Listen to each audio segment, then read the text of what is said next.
We're talking with Christopher Hitchens and Pastor Douglas Wilson about the documentary Collision, which will be in theaters in New York and Los Angeles, I believe, starting tomorrow.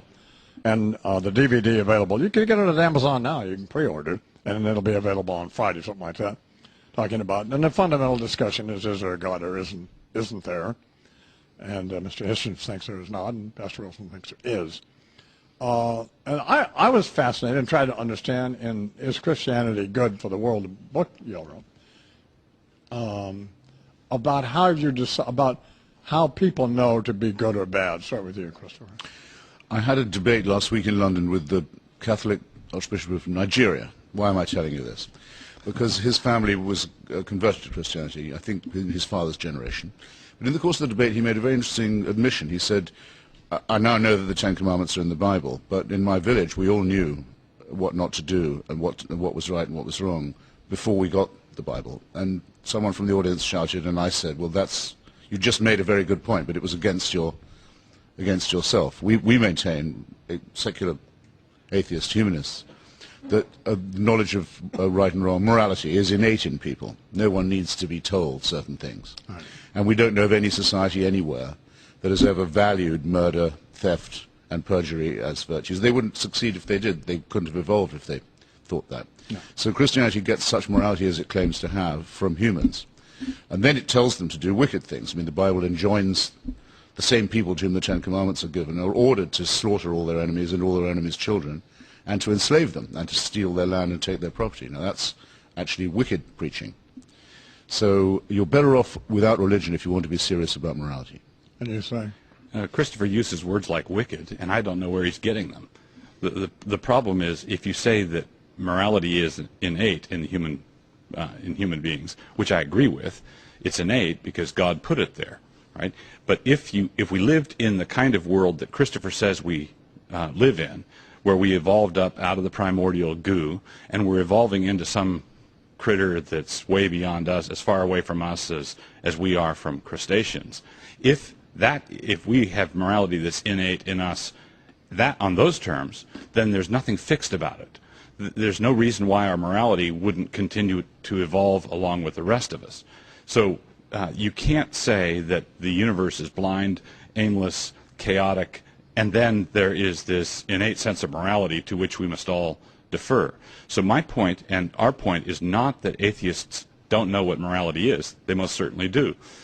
Christopher has a very finely honed sense of morality. No. You can't read anything he writes without seeing his moral indignation at something, and many times I agree with him when he's waxing against some particular evil. The point is not that they can't know what good is, not that they can't know what evil is, but that they can't give an account of it that's based on their atheistic view of the world. An atheistic view of the world does not produce the kind of morality that Christopher says he has. Not on its own it doesn't, but then religion is in the same state of chaos. I mean, if it says, well, it all comes from God, then is that also true of the instruction, say, to mutilate the genitals of little girls, which some people think it is, yeah, how about that? or to commit suicide while committing mass murder? God told me to do so. I'm under orders. Whatever he says is moral by definition. Now, as a matter of fact, morality does evolve. Otherwise, the Ten Commandments wouldn't lump your neighbor's wife in with your neighbor's pigs and cows. Well, that's not funny. I don't know why you laughed. I don't know. It's not that funny, no. What's the matter? I don't like the laughing. Well, it just merely made business. No, it's your but it's neighbor's just wife and your neighbor's property. It just happened to be at the time it was written, it was pigs and cows. I understand that. 19 till the hour, we're talking with Christopher Hitchens and maybe not Douglas pigs, Wilson. actually, come to think of it. Pardon me? Maybe not pigs either, because God sometimes says he hates pork, depending on who's listening or which God it is they think they're hearing in their heads. Does it make any difference whether you know or not that God gave you this an innate sense of good and evil and bad and ethics and morals? Sure. Everybody. I mean, what if, as Christopher says, if that's not the case, if you were just born with it, and you say that you were born with it because God gave it to us, but what if you don't know that? When you say you're and born, what if you never know that? The problem with saying you were born with it is that you look out at the world, 6 billion people or whatever it is now, and there are all sorts of competing ethical claims. It's not as though everybody is joined hands and they're singing "We Are the World." That's not the way it is. You've got competing ethical claims, and as Christopher just pointed out, it's not just the divide between theist and atheist is not the only divide. Then there's Christian and Muslim, and you've got all the different competing religious claims where one religious devotee says, God told me to do this, and I would say, equally religious, no, he didn't. And so you have to sort those sorts of claims out. If you want to be a thinking person, you have to, someone makes a claim, you should say, all right, let's check it out. Let's investigate it. The chaos that Douglas is describing, by the way, is sufficient proof in itself that religion is man-made, not God-made.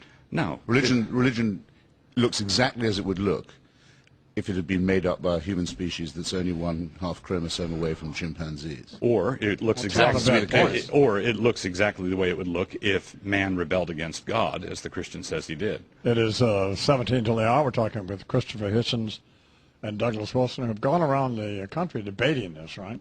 Yes. How have you gotten along? We get along all right. Personally. Yeah. Oh, that bit's fine. I mean, in the documentary, you see you sitting there, I guess drinking beer or whatever. Yeah. But you seem to get along okay. Yes, we ended up in Martin's Tavern in Georgetown. But the body language on the cover of the DVD is not great. Yeah, the body language there. We were arguing over who was going to pay for the milkshake. Oh, I see. So you have no. So as you said at the beginning of our discussion, there's no absolute certainty about anything. So, Except that. Yeah. He wants to say there's absolute certainty that there is no absolute certainty. No, well, yes, I would say that, yes. Yeah.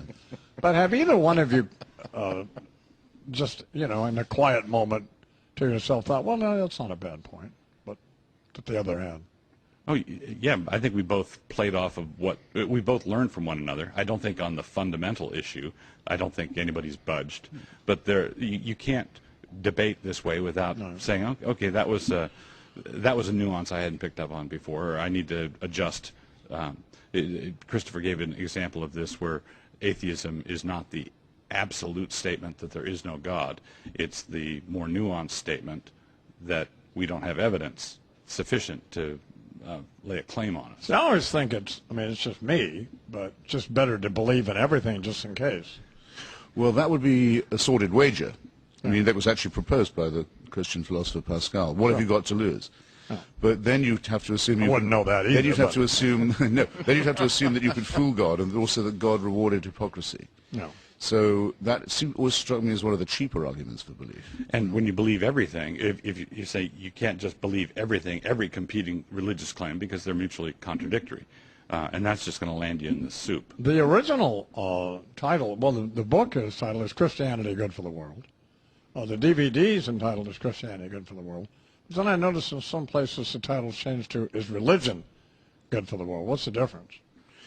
Big for Douglas, not for me. I mean, I think all religions are equally false. No. He thinks only one of them, and only one version of that, the Presbyterian version, is true. That does seem I mean, he's really got all his work cut out for him.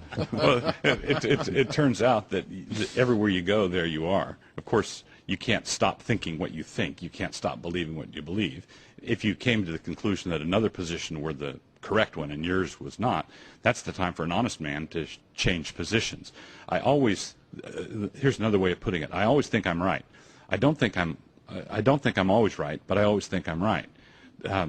I know that I've made mistakes, important mistakes, big mistakes, trivial mistakes, but everyone in the whole world believes what they believe at the time they're believing it. Everyone thinks they're right.